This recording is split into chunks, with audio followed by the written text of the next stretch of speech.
berdoa dan berkata, Ya Rabb, itu berarti ada terkandung tiga. Ya Rabb, Engkau yang mencipta aku, Engkau yang melindungi aku, Engkau yang memberi aku rezeki. Jadi tarbiyah itu adalah kerja Tuhan. Maka dosen di UIR itu sistem kerjanya mirip dengan kerja Tuhan. Jadi dosen-dosen di UIR ini manusia setengah Tuhan. Kalau rektornya hampir jadi Tuhan. Ustadz ini ngomongnya bisa musyrik ngomong begitu Pak Ustadz.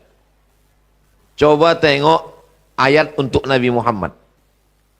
Laqad ja'akum rasulun min anfusikum azizun alaihi ma'anittum harisun alaikum bil mu'minina raufur rahim. Coba tengok dalam Asmaul Husna yang tertulis keliling. Saya baru pertama ini masuk masjid setelah direnovasi ini. Kelihatannya banyak kaligrafi yang hilang. Salah satu Asmaul Husna itu adalah Rauf. Salah satu Asmaul Husna itu adalah Rahim. Kenapa kata Rauf dan Rahim itu disematkan ke Nabi? Bukan berarti Nabi jadi Tuhan. Melakukan perbuatan Tuhan. Mencipta itu perbuatan Tuhan. Mengayomi perbuatan Tuhan. Memberi rezeki perbuatan Tuhan. Dan UIR sedang melakukan tiga kerja itu. Mencipta, membentuk manusia-manusia, mengayomi, melindungi, dan memberi rezeki. Apakah bisa UIR ini memberi rezeki? APBN Indonesia 3.600 triliun. Bismillahirrahmanirrahim. Assalamualaikum warahmatullahi wabarakatuh. Alhamdulillah, Allahumma salli ala Sayyidina Muhammad wa ala ali Sayyidina Muhammad. Yang sama kita hormati Bapak Rektor beserta para wakil rektor, Direktur Pasca, Bapak Ibu Dekan, wakil-wakil dekan, Ketua Jurusan, Direktur, kemudian para dosen dan mahasiswa Civitas Akademika Universitas Islam Riau. Mudah-mudahan ke depan UIR menjadi lebih baik dan lebih memberikan kontribusi untuk umat dan bangsa, khususnya di bumi lancang kuning, insyaAllah. Amin. Hembusan nafasnya ada Melayu dan Islam. Karena nama universitasnya Universitas Islam Riau. Islam agama, Riau sebagai sebuah nation, sebagai sebuah bangsa. Hebatnya orang Melayu, dia satu nafasnya itu bisa dia agama dengan suku dia tidak terpisahkan. Karena kalau sudah disebut Melayu pasti Islam. Melayu tanpa Islam hilang me-nya, tinggal layunya. Minangkabau juga kalau sudah disebut Minangkabau pasti Islam. Minangkabau tanpa Islam hilang minangnya, tinggal kabaunya. Makanya orang Melayu kalau dia pakai baju Melayu itu pasti baju Islam. Mohon maaf bukan menyindir suku yang lain. Ada beberapa suku kalau dia pakai baju sukunya dia keluar dari Islam. Tapi orang Melayu kalau dia pakai baju Melayu dia pasti Islam. Maka beberapa orang kalau dia masuk Islam di Kalimantan misalnya, kalau dia masuk Islam dia disebut dia dah jadi Melayu. Di Riau pun begitu. Kalau ada orang masuk Islam dia dah jadi Melayu. Karena Melayu itu sama dengan Islam. Nah, bagaimana UIR ini membentuk orang, mencipta orang. Mencipta itu kan Allah Pak Ustadz. Ya, ini membentuk orang. Begitu dia tamat dari UIR ini, dia menjadi sosok seorang yang Muslim Melayu. Oh, nggak bisa begitu Pak Ustadz. Karena yang masuk ke UIR ini kan ada non-Muslim. Iya, ada non-Muslim karena Universitas Islam Riau terbuka. mungkin agamanya tidak Islam, tapi perilakunya, sopan santunnya, tata keramanya, jadi dia hanya terhalang pada akidahnya saja. Dari cara ngomongnya, dia sudah menjadi orang Melayu. Oh, dia bukan orang Melayu, dia orang Bugis. Linggis bukan sembarang linggis, linggis dipakai membelah kayu. Bugis bukan sembarang Bugis, Bugis pun sudah jadi Melayu. Oh, dia bukan orang Melayu Pak Ustadz, dia orang Jawa. Lawa bukan sembarang lawa, orang Lawa duduk di atas kayu. Jawa bukan sembarang Jawa, Jawa pun udah jadi Melayu. Oh, dia bukan orang Melayu, dia orang Batak Pak Ustadz. Kapak bukan sembarang kapak, kapak dipakai membelah kayu. Batak bukan sembarang Batak, Batak pun udah jadi Melayu. Nah, jadi di mana bumi dipijak, di situ dikutip pajak. Jadi memang pantun kita udah agak rusak gara-gara apa ini. Jadi bagaimana Universitas Islam Riau ini membentuk orang, bukan hanya sekedar melahirkan alumni, membentuk orang. Kalau sudah tamat dari UIR, berarti dia Islam dan Melayu. Itu. Lalu kemudian setelah itu dia menjaga. Tamat dia dari UIR, lulus dari Fakultas Teknik, dan ternyata dia sekarang sedang berada di pedalaman Kalimantan, lulus di sana sebagai karyawan perusahaan. Apakah UIR masih mengayomi dia? Masih memperhatikan dia? Masih merawat dia?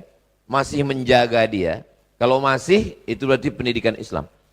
Tapi kalau tidak, itu UIR hanya sama seperti pabrik botol minuman ini. Pabrik botol minuman ini ke konsulat Malaysia, masih digaji oleh Muammar Gaddafi, 1 bulannya 300.000. Jadi 3 bulan ustadz-ustadz itu dapat duit 1 juta dari kedutaan. Tapi mereka mengirimnya, Libya mengirimnya melalui konsulat Malaysia. Kenapa tidak dikirimkannya ke kita? Karena mungkin banyak kali potongan. Jadi dikirimnya melalui Malaysia. Nah, apakah kita punya kepedulian kepada alumni-alumni kita? Apakah masih ada grup-grup WhatsApp-nya? Apakah masih kita ingatkan mereka tentang sholat subuh? Apakah masih kita ingatkan mereka tentang baju teluk belanga, baju Melayu? Tentang adat istiadat, adat besendi sarak besendi kitabullah? Itu ciri pendidikan Islam. Dan yang ketiga adalah memberi rezeki. Rezeki itu tidak hanya duit. Punya teman yang baik, rezeki. Makanya kalau adik-adik punya kawan anak UIR, baik, bagus, sopan, tolong jangan dikubur sebelum mati. Pegang dia, jaga dia baik-baik. Ada Pak Ustadz kawan saya di UIR, baik orangnya, tapi saya nggak bisa jaga dia. Kenapa? Karena dia dinikahi orang lain Pak Ustadz. Nah, itu udah lain ceritanya itu. Jadi maka ketika saya berdoa dan berkata, Ya Rabb, itu berarti ada terkandung 3. Ya Rabb, Engkau yang mencipta aku, Engkau yang melindungi aku, Engkau yang memberi aku rezeki. Jadi tarbiyah itu adalah kerja Tuhan. Maka dosen di UIR itu sistem kerjanya mirip dengan kerja Tuhan. Jadi dosen-dosen di UIR ini manusia setengah Tuhan. Kalau rektornya hampir jadi Tuhan. Ustadz ini ngomongnya bisa musyrik ngomong begitu Pak Ustadz. Coba tengok ayat untuk Nabi Muhammad. Laqad ja'akum rasulun min anfusikum azizun alaihi ma'anittum harisun alaikum bil mu'minina Raufur Rahim. Coba tengok dalam Asmaul Husna yang tertulis keliling. Saya baru pertama ini masuk masjid setelah direnovasi ini. Kelihatannya banyak kaligrafi yang hilang. Salah satu Asmaul Husna itu adalah Rauf. Salah satu Asmaul Husna itu adalah Rahim. Kenapa kata Rauf dan Rahim itu disematkan ke Nabi? Bukan berarti Nabi jadi Tuhan. Melakukan perbuatan Tuhan. Mencipta itu perbuatan Tuhan. Mengayomi perbuatan Tuhan. Memberi rezeki perbuatan Tuhan. Dan Uwir sedang melakukan 3 kerja itu. Mencipta, membentuk manusia-manusia, mengayomi, melindungi, dan memberi rezeki. Apakah bisa Uwir ini memberi rezeki? APBN Indonesia 3.600 triliun. APBN Indonesia 3.600 triliun. Sumbangan Riau untuk Indonesia 1.112 triliun. Terus kesimpulannya apa? 1/3 APBN dari Riau. 1/3 APBN Indonesia ini dari Riau. Riau dapat apa? Putih kepala orang Riau di dalam hutan sana. Kok bisa putih Pak Ustadz? Debunya naik ke kepala. Tak dapat apa-apa. Saya cuma ingin mengatakan, kalau 1.112 triliun sumbangan orang Riau itu balik aja ke Riau 10%, dan dari 10% itu ke kampus sekian persen, maka Uwir bisa melakukan tugas Tuhan yang ketiga, memberi rezeki, sehingga alumni-alumninya itu dipekerjakan di sana, di sana, di sana, dan dia mendapatkan rezeki. Jadi pendidikan itu dalam Islam kompleks. Apa tugas pendidik? Laulal murabbi ma'arabtu rabbi. Mengenalkan kepada Tuhan. Ada dosen biologi. Ibu dosen biologi, gimana tentang penciptaan manusia menurut Islam? Kata dosen biologi, jangan nanya-nanya itu ke saya. Itu urusan Ustadz Somad. Ini dosen sekuler. Ini dosen yang ngomong begini, dosen sekuler, dosen liberal. Karena dalam Islam tidak ada dikotomi antara ilmu agama dengan ilmu umum. Mestinya dia sebagai dosen biologi, dia membacakan ayat bahwa manusia diciptakan dari min nutfatin, dari sperma, berubah menjadi alaqah, daging, sya'nahu khalqan akhar, lalu menjadi manusia yang sempurna. Dosen-dosen di Uwir dalam satu hembusan nafasnya, tekniknya jalan, Qur'annya jalan. Dosen Uwir biologinya jalan, hadisnya juga jalan. Dan saya tidak meragukan itu. Karena semua dosen-dosen yang mengajar di sini, ini sudah lulus fit and proper test. Karena kampus ini sudah berdiri 63 tahun. 63 tahun itu kalau manusia sebentar lagi meninggal.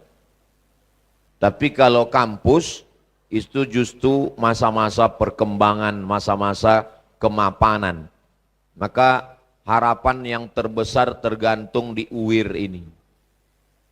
Saya pribadi masjid ini, Uwir ini punya sejarah personal bagi saya.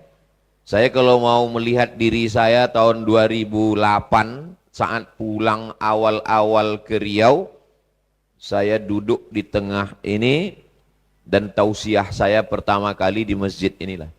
Maka saya kalau di sini ini, saya seolah-olah sedang kembali tahun 2008. Karena masjid ini punya sejarah buat saya. Jadi saya ke Uwir ini bukan sebagai ustadz undangan, tapi saya sebagai ustadz yang balik ke tempat ceramahnya yang lama. Ini saya di Uwir ini. Tugas dosen adalah mengenalkan Tuhan. Oh, itu bukan kerja saya. Saya ini kan dosen fisika, saya ini kan dosen hukum. Itu tugas kedua. Tugas pertamanya adalah mengenalkan Tuhan lewat ilmu dia itu. Oke, lanjut. Kalau pendidikan barat gimana? Oh, saya sangka layarnya ada di atas. Ada. Oh. Kalau pendidikan barat itu cuma dua aja menurut kamus Oxford. Pertama, memberi pengetahuan, yang kedua ngasih keterampilan. Tugas dosen, ini pengetahuan untuk kamu dan kamu punya keterampilan, dapat ijazah S1, S2, S3, kerja, dapat duit. Cukup. Itu bukan pendidikan Islam. Itu bukan orang UIR. Kalau orang UIR, akhlak, keseimbangan, iman, ilmu, amal. Itu beda. Makanya kalau ada dosen UIR yang berpikir seperti kamus Oxford, itu dia salah naik pesawat. Orang kalau salah naik pesawat, ya salah juga mendaratnya. Makanya saya senang sekali hari ulang tahun UIR diberikan kesempatan untuk menyampaikan ini supaya kita merefresh. Saya tidak sedang menceramahi Bapak Ibu dosen, enggak. Saya hanya sedang berbagi, karena kalau yang saya sampaikan ini benar, berubah mindset cara pikir kita, alumni UIR ini menjadi lebih baik ke depan, itu menjadi amal jariah juga buat saya. Karena kalau saya ceramah tablik akbar 100.000 orang di tanah lapang Gelora Bung Karno stadion, itu pulangnya ya menguap begitu saja. Tapi kalau saya ngomong di UIR, yang mendengar itu dosen, dan dosen itu berubah mindsetnya, oh selama ini ternyata aku salah, aku ngajar di UIR tapi pikiranku Oxford. Aku hanya sekedar ngasih keterampilan, hanya sekedar transformasi ilmu, bukan mengenalkan Tuhan, bagaimana mahasiswa ini menjadi beretika, bagaimana dia beriman, bagaimana dia berilmu, bagaimana dia beramal. Bayangkan kalau semua mahasiswa itu faham, dan sedikit banyak saya dapat amal jariahnya. Mudah-mudahan saya dapat amal jariah dari mahasiswa UIR. Dari bunyi aminnya macam kurang setuju. Oke, lanjut. Ini yang tidak kalah penting, bahwa proses pendidikan dalam Islam itu dari mulai start sampai finish. Dan memang UIR dia hanya pada finishingnya saja. Jadi tidak bisa disalahkan UIR ini 100% kalau ada alumninya. Itulah hebatnya kalau yang punya duit tapi juga punya ilmu. Maka ditempatkan duit itu untuk ilmu. Akhirnya berdirilah gedung cantik di tanah yang bagus, lokasinya strategis. Pesantren UIR. UIN memang universitas Islam, negeri, tapi tak punya pesantren. UIR punya pesantren. Jadi kalau ditanya orang, lebih hebat UIN apa UIR? Saya bilang hebat UIR. Karena UIR punya pesantren. Artinya apa? Dia punya barang bahan baku. Bahan bakunya, bahan mentahnya ada, habis itu baru dia kesini. Kalau bahan mentahnya dari UIR juga karena punya pondok, bahan mentahnya diolah di sini, hasilnya salah, baru bisa kita salahkan UIR. Tapi kalau tidak, mestinya setiap universitas punya pondok. Karena di pondok itu melting pot, tempat untuk membentuk barang.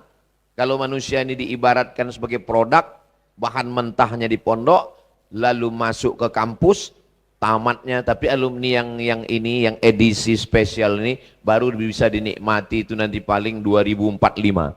Karena dia SMP 3 tahun, SMA 3 tahun, S1 4 tahun, berarti 10 tahun. Dia berkiprah dulu di lapangan 10 tahun, berarti 20 tahun. Berarti yang sedang mondok sekarang, itu nanti kalau masuk ke UIR, baru bisa dinikmati hasilnya 2045. Baru nampak hasilnya. 2045 itu nanti Bapak Ibu sudah meninggal semua. Saya masih hidup. Oke, lanjut. Kapan pendidikan itu dimulai? Oh, pendidikan baru dimulai sekolah. Pendidikan dimulai di kampus. Salah total. Next. Pendidikan dimulai ketika memilihkan gurunya. Dan guru yang pertama bukan selimut tetangga. Tak usah lagi kita sebutkan banyak anak-anak. Oke, lanjut. Fase kelahiran. Saya mau menceritakan bagaimana Islam mengelola pendidikan itu dari hulu sampai ke hilir. Dari mulai memilihkan ibunya, saat mengandungnya, saat itu anak lahir dibisikkan ke telinganya, masuk ke otaknya, masuk ke tulang sumsumnya, masuk ke kol paling stabil adalah rahim. Tapi begitu anak itu keluar, ada bayi yang kedinginan, biru bibirnya. Ada bayi yang kepanasan. Maka dimasukkanlah anak itu ke dalam kotak kaca. Apa namanya itu? Generator, inkubator. Datang si bidan, dimasukkannya ke inkubator, habis itu diukurnya derajat, habis itu dia pun main HP. Setelah dibuka, masak anak itu. Gara-gara sibuk main HP. Ketawa ibu itu membayangkan anak itu masak. Islam pendidikannya bagaimana? Dikunyahkan kurma. Dikunyahkan air kurma, dikasihkan ke bayi. Ternyata kurma itu memanaskan badan. Tak mungkin anak itu dikasih teh talu. Kasih dia kurma supaya hangat badan. Sudah diteliti di Universitas Ain Shams University. Apa manfaat memasukkan air kurma ke mulut bayi? Lanjut. Yang meneliti namanya Dr. Muhammad Ali Albar. Lanjut. Akikah, dipotongkan kambing. Tak tahu kita adatnya entah dari mana. Saya terus terang itu tak tahu, itu bukan adat Islam dan bukan adat Melayu Riau. Duduklah mempelai, duduklah ayah dengan ibu. Ini ayah, ibu duduk. Lalu si anak pun datang. Si anak datang untuk minta izin. Oh ayah. Anak itu tak ada ngomong, yang ngomong protokol. Oh ayah, engkau sudah membesarkan aku. Iya sayang. Ini dari mana adat ini? Ini bukan adat Melayu. Dan ini bukan ajaran Islam. Ini sudah lolos LAM atau belum? Mestinya semua adat istiadat yang dilaksanakan di Riau mesti dapat legalisir dari LAM, Lembaga Adat Melayu. Kalau LAM tak sanggup, buatkan satu badan di UIR ini. Sehingga semua EO, event organizer, dia harus memproduksi itu. Semacam label halal kalau di MUI. Semua makanan dulu MUI, sekarang sudah pindah ke Kemenak. Semua produk dia mesti ada label halal. Begitu juga dengan program-program acara keumatan, orang Melayu mengayun anak, menikahkan anak, malam merisik, malam berinai, malam meminang, malam akad. Itu mesti lulus LAM, Lembaga Adat Melayu. Dan lulus MIM, habis LAM itu MIM, Majelis Ulama Indonesia. Oke, lanjut. Fase menyusui.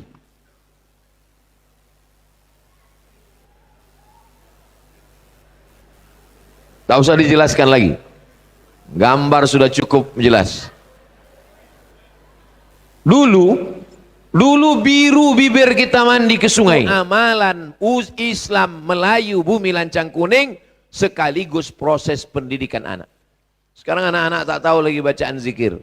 Anak-anak tak tahu lagi apa bacaan doa. Pulang dia ke rumah ditanya sama emaknya, apa tadi bacaan imam? Karena imam udah banyak imam silent sekarang. Tak berbunyi lagi. Lanjut.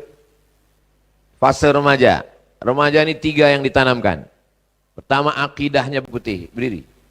Yang baju hitam juga berdiri. Berdiri. Menurut orang Melayu yang berdua inilah yang sopan. Kenapa? Karena tak nampak belahan celananya. Orang Melayu mesti pakai songket. Dan dari songketnya kita tahu bahwa dia belum berbini. Karena songketnya di atas lutut. Makanya ibu nanti kalau nampak ibu bapak tuh keluar rumah songketnya di atas lutut, waspadalah. Duduk deh. Sampai sedetil itu. Kalau laki-laki saja tidak sopan nampak belahan celananya, apalagi perempuan bercelana lijing. Makanya UIR, saya dosen fisika, saya dosen kimia, saya dosen sosial politik, saya dosen hukum. Masalah pakaian bukan urusan saya. Itu bukan orang UIR. Orang UIR adalah mendidik, mengajar, mengenalkan Tuhan, sopan santun sampai kepada pakaian. Lanjut. Siapa yang bisa menjaga anak tidak bisa selesai di universitas. Karena universitas ini hanya pintu terakhir, episode terakhirnya di sini. Episode belakang adalah pondok. Mudah-mudahan ke depan pondok yang di Pasir Putih makin besar sehingga nanti bisa disyaratkan, diutamakan yang diterima di UIR adalah alumni dari pesantren yang memang sudah lulus secara akhlak, etika, keilmuan, amalan, sholat, zikir, barulah hasilnya bisa kita lihat lebih baik ke depan. Lanjut. Tamat pesantren mau jadi apa? Untuk apa anak tamat pesantren? Orang partai itu dibentuk oleh ulama. Makanya kalau mau rekonstruksi sejarah, sejarahnya mesti dicatat ulang balik. Sejarah itu apa? Ditulis oleh pemenang. Sejarah ditulis oleh pemenang. Lanjut. Tidak ada dikotomi antara ilmu agama dengan ilmu umum. Film yang paling viral di Amerika, film sejarah. Film yang paling banyak penontonnya di Malaysia, film tentang Tuanku Abdul Rahman, tokoh. Film yang paling banyak penontonnya di Indonesia, film hantu. Hantu-hantu inilah yang memilih hantu.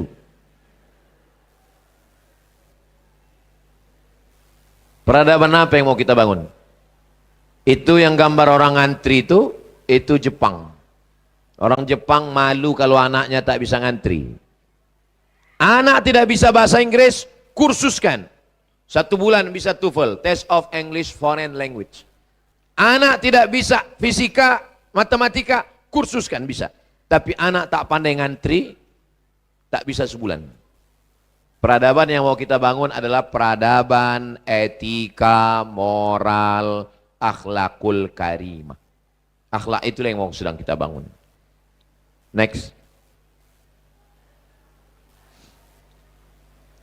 Itu memang bahannya sudah habis, bukan gelap. Itulah sebagai pengantar dialog kita. Terima kasih, mohon maaf. Banyak kata-kata tak berkenan, kurang sopan, kurang santun, kurang adab. Saya kembalikan ke moderator. Wassalamualaikum warahmatullahi wabarakatuh. Waalaikumsalam warahmatullahi wabarakatuh.